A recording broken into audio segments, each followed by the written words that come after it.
go. It's our first Grand Prix of the season. And we're off. It's not going to work. Whoa! Whoa, hey, Grosjean. We're going to go down the inside. And oh my god, yes, we pulled off the move on Hulkenberg. Hairpin corner, and he stuck it around the outside. Good move. I'm going to keep to the inside. We go wheel to wheel stuff here, not touching at all through this. We go around the outside, bit on the outside, off the track a tiny bit, but we've made the move done.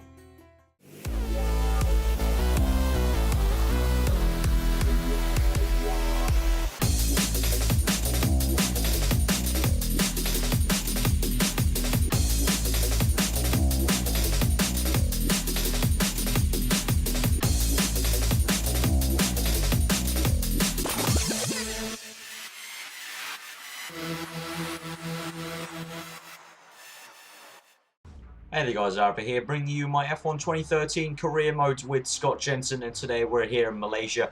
And as I said in my Australian Grand Prix video in the comments below, I'm going to change the style of time, but I'm going to make less of an emphasis to change between my commentary and Scott's commentary, and a bit less of the Sky News stuff because it didn't really work too well with the kind of voice differences. But it should be still a very fun series, a bit different approach to it, kind of being a different driver and kind of having different kind of personality, I would say, kind of on track, you know, to what I would do maybe in a league race. But yeah, so here's the setup that we're going to run with Scott. And here in Malaysia, wasn't too sure of this setup, obviously. It's a lot like 2012, the setup, but this year with the tyre scaling, tyre wear is very key indeed.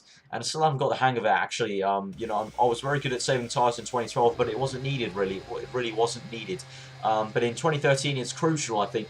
And I still haven't got the hang of it because the wheel spin is just really mad on this game, and the oversteer is crazy. Sometimes you lock up the rears really badly and you kind of lose the rear completely, so I need to get used to that. And I think maybe in a couple of weeks time when I want to do kind of nearly master it, I think I will be able to maybe do one less stop than the AI. Today we're going to aim for that again with Scott. We've got 2 stops planned, but we'll have to see what goes on in the race, obviously. And we qualified in 12th place, much better than we did in Australia. My teammate Jean-Eric Vergne down in 15th place, and so we're next to Grosjean. We had a bit of altercation with him in Australia. So here we go, 5 red lights, and we're off, and we're going to an okay start. We use a tiny bit of curves, but it looks like Grosjean has a lot of wheel spin there, but in the later stages, his engine's just going to power past, and looks like the Resta had a stormer of start. He's obviously used a lot of curves there. I'm going to dive it down the outside of everyone, going to go in the inside of Massa, around the outside bottom. I'm going to try it, I'm going to go down the inside of the next corner, I'm going to dive it there. Bit of an oversteer moment there, but we're up into 5th place here. Kimi Raikkonen on the right of us, he's going to try and re-overtake us for 5th place, and we're down to 6th now.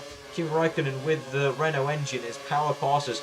We're going to try around the outside of Kimi Raikkonen. We're going to around the outside. Looks like we made the move stick, and now we're going around the outside. Whoa, bit of an oversteer moment, maybe. No, Hamilton tried the move down the inside, and well, he just got spun round, and a bit of a pillock for doing that, but yeah, that's his fault.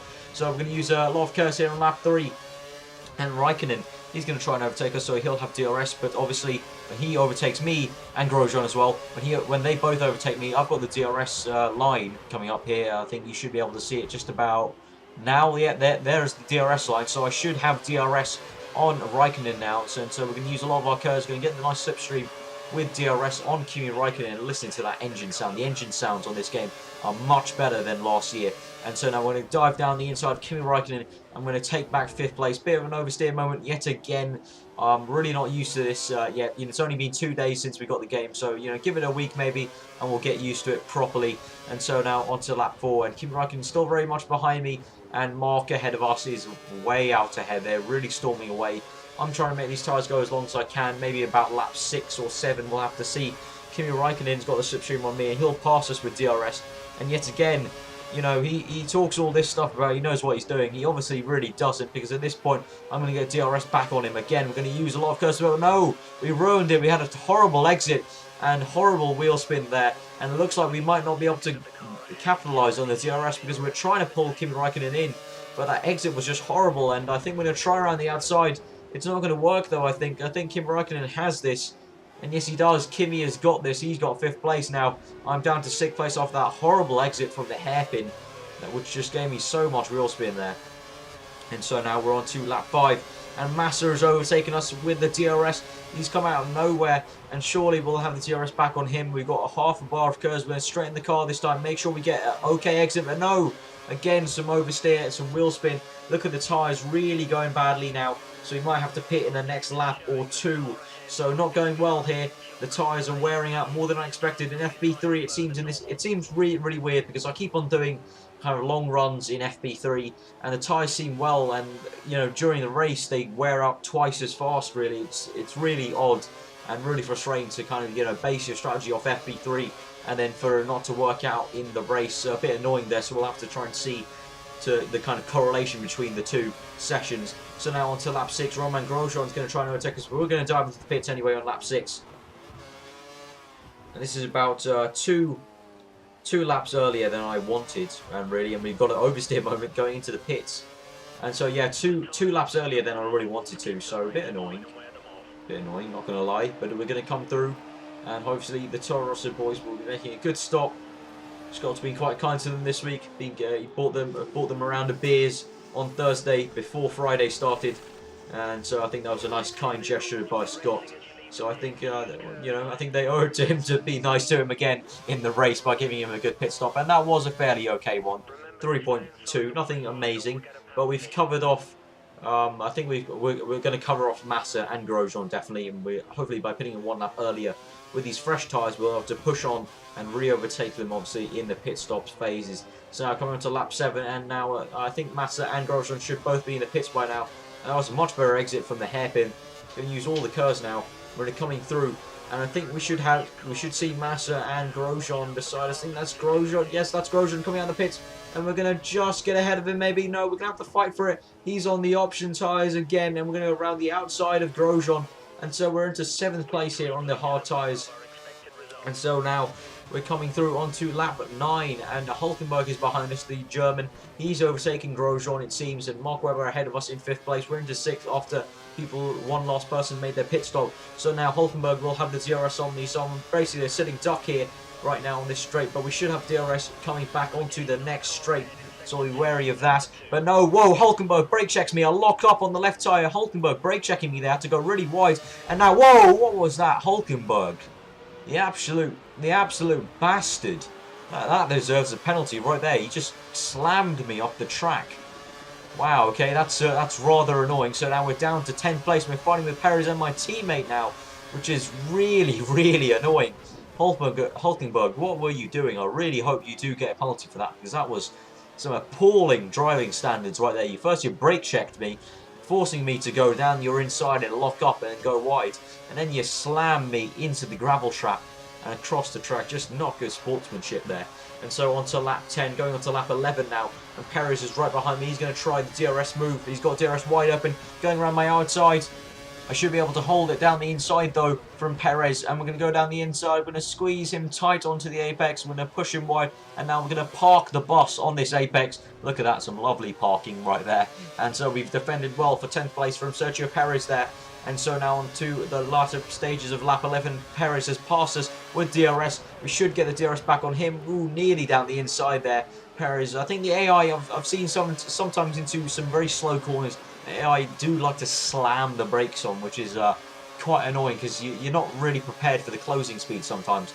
But now we've got the DRS wide open, and we've used a tiny bit because we're going to dive down the inside. But no, we've gone wide, horribly wide, and we've gone nearly into the gravel trap. And Perez is going to keep the place, I think, for 9th place.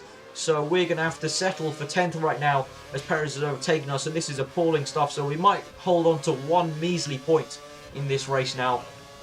But now, on to lap 12. We're going to have to pit right now, which is really, really upsetting. We took the life out the tyres because after Hulkenberg pushed us off, I really had enough and wanted to push on. So I took the life out the tyres.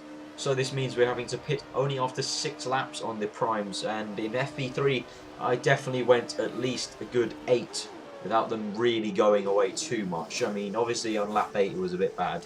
But, you know, I could go 8 laps. So that's a bit annoying with having to pit 2 laps earlier. And that will cost us for this stint because we can't go an extra 2 more. So we can't go 10 on this stint. And so that sort of ruins our chances for pretty much the 2-stop, and we're going to have to go to the 3-stop. And even the 3-stop now, the 3-stop recommended was option prime prime option.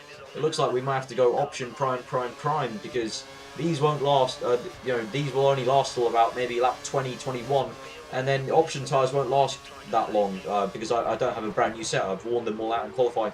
So now on to lap 18, as I've been talking about tyres, and tyres, like all the commentators do in real life. Jenson Button has overtaken me, but I've got DRS on him. I'm going to use a bit of my curse, going to get a nice slipstream on the McLaren there. I'm going to go down the inside of Jenson Button. Some nice fair moves there. I'm going to go down the inside of him. I'm going to take 10th place back on him. So, ooh, bit of an oversteer moment. That actually might have scared Jenson from trying to make an overtaking move there. So the AI do like to race you this time round, and they do make a lot more moves. They might not be the cleverest of moves, because as you can see, I keep on trying to overtake them in the next DRS zone, but they still do make moves, which is nice to see. And it's tough. And this is on Legend AI, the hardest difficulty possible. And we've dived straight into the deep end, and I'm actually doing okay. I'm quite surprised, because on F1 2012 I did have to start on Professional and then go to Legend, but on this game I seem to have just been able to take the challenge and go straight in. So now we're going to make the pit stop on lap 21. The tyres are really worn now. We're going down to 12th place, and maybe even more as we make this pit stop for... yeah, another set of prime tyres, which is really quite annoying, actually. Really, really annoying. If Hulkenberg hadn't hit us off and we didn't take the life out of the first set of primes we were given, and maybe if we went a bit cautious at the beginning, we might have been able to make a 2-stop work, or at least a 3-stop with options at the end, which is quite annoying.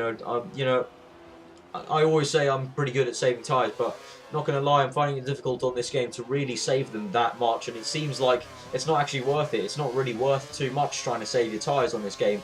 You kind of just have to race and just make your pit stop, really. It's kind of like 2009 sprint mode, except you're not making pit stops for fuel, you kind of just make pit stops for tyres, which is a bit annoying, I must admit. I think they need to try and make it, they need to put some kind of mechanism in the game to try and allow you to kind of save the tyres properly. Like you see, Jenson Button, doing like a 2-stop when it is clearly a 3-stop race. He still manages to make it work and still have the pace to kind of keep it up there in 5th place. What was it in China?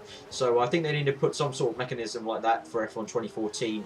Or something like that, because it's very difficult to save the tyres on this game. I'm finding it harder than I was in 2012. 2012 it was easy to save the tyres, but it wasn't really necessary.